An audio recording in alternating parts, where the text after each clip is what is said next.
السلام علیکم، welcome to my channel free speak. دوستو، آج کی یہ میری کہانی کسی کی زندگی پہ گزری ہوئی ایک سچی اور سبق آموز کہانی ہے۔ کہانی سننے سے پہلے میری گزارش ہے کہ آپ میرے چینل کو سبسکرائب کر دیجئے اور ساتھ میں دیے گئے بیل آئیکن کو پریس کر کے آل نوٹیفیکیشن بٹن کو سلیکٹ کر دیں۔ سائمہ اپنے والدین کے ساتھ رہتی تھی۔ اس کی ایک اور بہن تھی جو اس سے بڑی تھی اور وہ شادی شدہ تھی، اور والد گدا گاڑی پر دوسروں کا سامان رکھتا اور ان کی کہی ہوئی جگہ پر پہنچا دیتا۔ اس کی امی لوگوں کے گھروں میں کام کیا کرتی تھی۔ سائمہ کی امی نے اپنی بڑی بیٹی کی شادی بھی بڑی مشکل سے ہی کی تھی، کیونکہ ان کے گھر کے حالات اچھے نہیں تھے۔ سائمہ جوان ہو چکی تھی۔ اس نے اپنی امی سے کہا، جب میری شادی ہوگی میں سارا سامان لے کر جاؤں گی۔ بیٹی کی یہ بات سن کر ماں کہنے لگی، جب وقت آئے گا تو دیکھا جائے گا۔ سائمہ نے کہا، دیکھنا نہیں دینا ہے۔ اس کا ابو اچھے پیسے کما لیتا تھا، لیکن نہ جانے وہ پیسوں کا کیا کرتا تھا۔ اسی وجہ سے اس کے ابو اور امی کی لڑائی ہوتی رہتی۔ اس کی امی اکثر اس کے ابو سے کہتی، بشیر تم کماتے تو ٹھیک ہو، لیکن جب گھر آتے ہو تو تم یہی بولتے ہو، آج کام نہیں چلا۔ جو کام کر کے پیسے کماتے ہیں وہ کہاں جاتے ہیں، بتاؤ مجھے۔ جب بڑی بیٹی کی شادی کی تب بھی تم نے 1 روپیہ نہیں لگایا، اور اب دوسری بیٹی بھی جوان ہے اور تم کو ذرا فکر نہیں۔ کل کو اس کی شادی بھی کرنی ہے۔ دونوں بیٹیاں جب چھوٹی تھی تب بھی تو یہی کچھ کماتے تھے، اور جب جوان ہوگی تب بھی تمہارے حالات نہیں بدلے۔ تمہیں کب سمجھ آئے گی؟ تم نے کبھی میرے بارے میں سوچا ہے؟ اور نہ ہی کبھی بیٹیوں کے بارے میں کچھ سوچا۔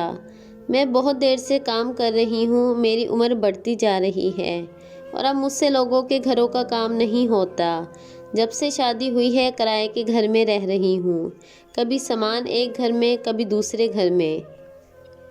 میرا سارا سامان بھی خراب ہو گیا ہے، آدھا سے زیادہ سامان ٹوٹ چکا ہے۔ بیکار ہونے کی وجہ سے اب گھر میں کچھ بھی نہیں بچا۔ یہ 2 چارپائیاں ہیں، نہ جانے یہ بھی کب ٹوٹ جائیں۔ سائمہ کی امی پہلے 4 گھروں میں کام کرتی تھی، اب وہ صرف 2 گھروں میں کام کرتی۔ عمر زیادہ ہونے کی وجہ سے اب اس سے زیادہ کام نہیں ہوتا تھا۔ جن کے گھروں میں وہ کام کرتی تھی وہ کسی نہ کسی موقع پر اس کو نیا سوٹ دے دیتے، لیکن وہ وہی سوٹ اپنی بیٹی کے لیے رکھ لیتی۔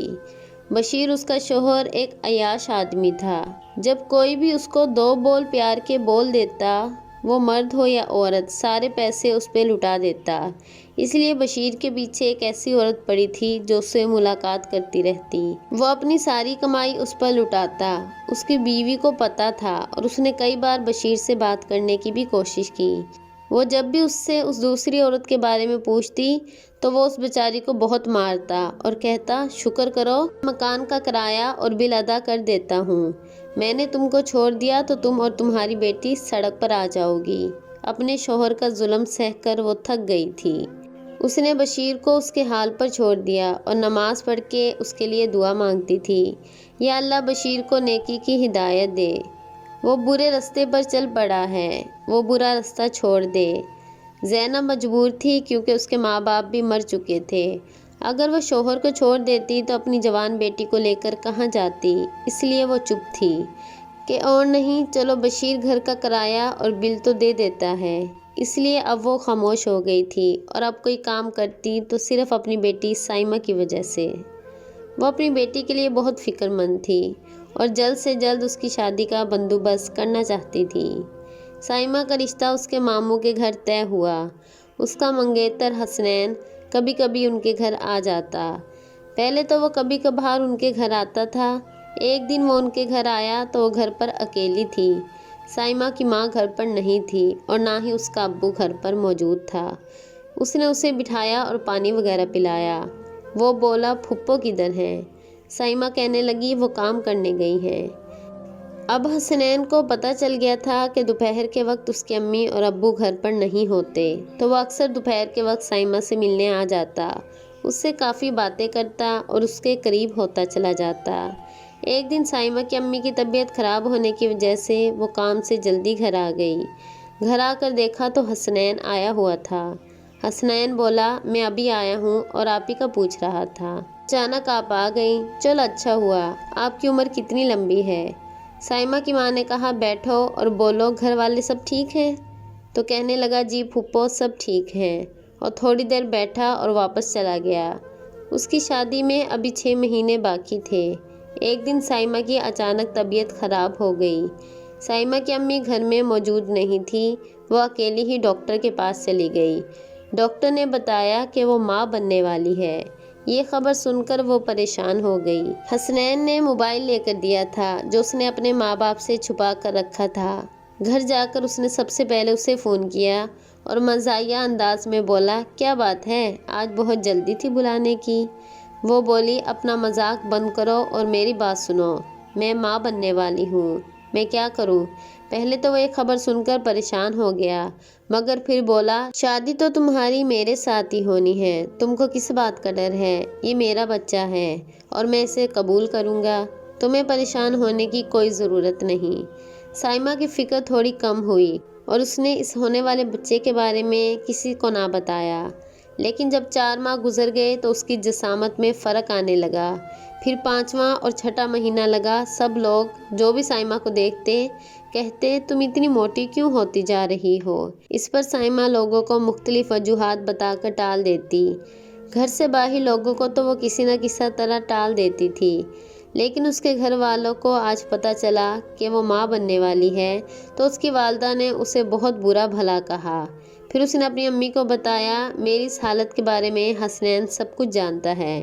اس کی امی نے حسنین کو گھر بلایا اور پوچھا تو وہ بولا پھپھو آپ کو پریشان ہونے کی ضرورت نہیں، میں جلد ہی سائمہ سے شادی کر لوں گا۔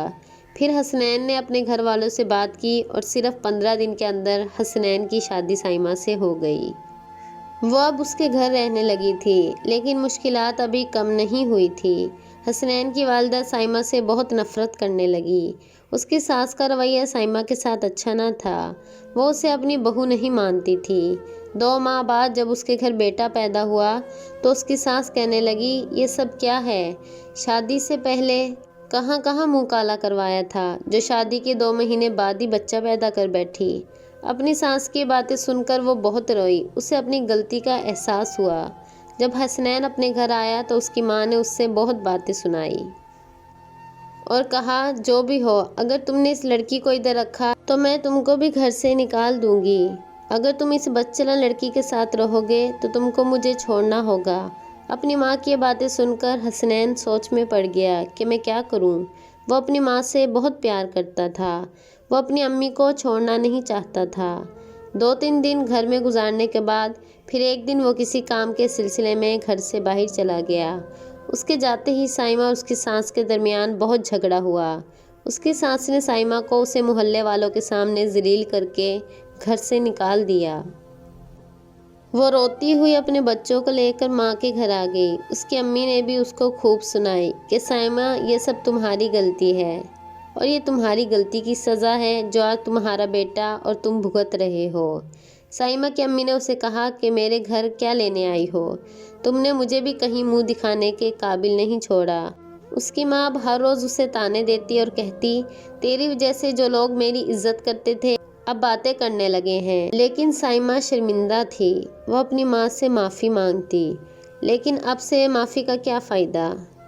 بہتر تھا وہ یہ گندا کام کرنے سے پہلے ہی سوچتی۔ حسنین کو پتہ لگ جانے کے بعد بھی کبھی حسنین نے سائمہ کے ساتھ رابطہ نہیں کیا کہ میری بیوی گھر چھوڑ کر چلی گئی ہے، اور پھر کچھ مہینوں کے بعد حسنین نے سائمہ کو طلاق دے دی۔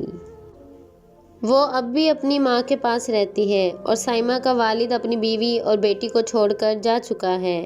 اس کے ابو نے جاتے ہوئے اپنی بیوی اور بیٹی کو خوب ذلیل کیا اور اپنی بیوی سے کہنے لگا یہ تم نے اپنی بیٹی کی پرورش کیسی کی ہے جو آج اپنے گھر میں آ گئی اور شادی کے 2 ماہ بعد ہی بچہ پیدا کر بیٹھی۔ سائمہ کی ماں کو بھی اس پر بہت غصہ تھا، وہ گھر چھوڑ کر نہ گئی کیونکہ وہ اس کی بیٹی تھی۔ ماں تو ایسی چیز ہے کہ بچے چاہے چھوٹے ہوں یا بڑے وہ ہر حال میں ان کا ساتھ دیتی ہے، ان سے پیار کرتی ہے۔ سائمہ اپنے بیٹے کو پالنے کے لیے لوگوں کے گھروں میں کام کرنے لگی۔ آج بھی اسے لوگ باتیں کرتے ہیں اور اس کی امی کو تانے دیتے ہیں کہ تمہاری بیٹی شادی سے پہلے ہی حاملہ ہو گئی تھی۔ سائمہ کی امی جو کہ نظریں اٹھا کر چلتی تھی، اب وہ اپنی بیٹی کی وجہ سے نظریں جھکا کر چلتی ہے اور لوگوں کی باتیں بھی سنتی ہے۔ سائمہ کو اب ایک ہی فکر ستائے رہتی ہے کہ جب اس کا بیٹا بڑا ہوگا تو اسے چھوڑ کر چلا جائے گا۔ محلے والوں کے طعنوں سے تنگ آ کر وہ خود ہی اسے چھوڑ کر چلا جائے گا، جس کی خاطر وہ لوگوں کے گھروں میں کام کر رہی ہے۔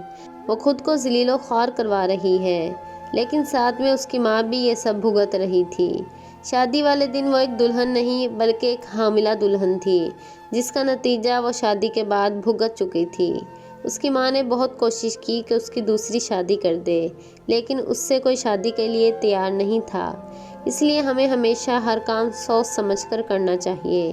پہلے یہ سوچ لینا چاہیے کہ یہ کام کرنے سے فائدہ ہوگا یا نقصان۔ دوستو، امید ہے آپ کو آج کی ہماری کہانی پسند آئی ہوگی۔ آپ بھی اپنی قیمتی رائے کا اظہار کمنٹ سیکشن میں ضرور دیجیے گا۔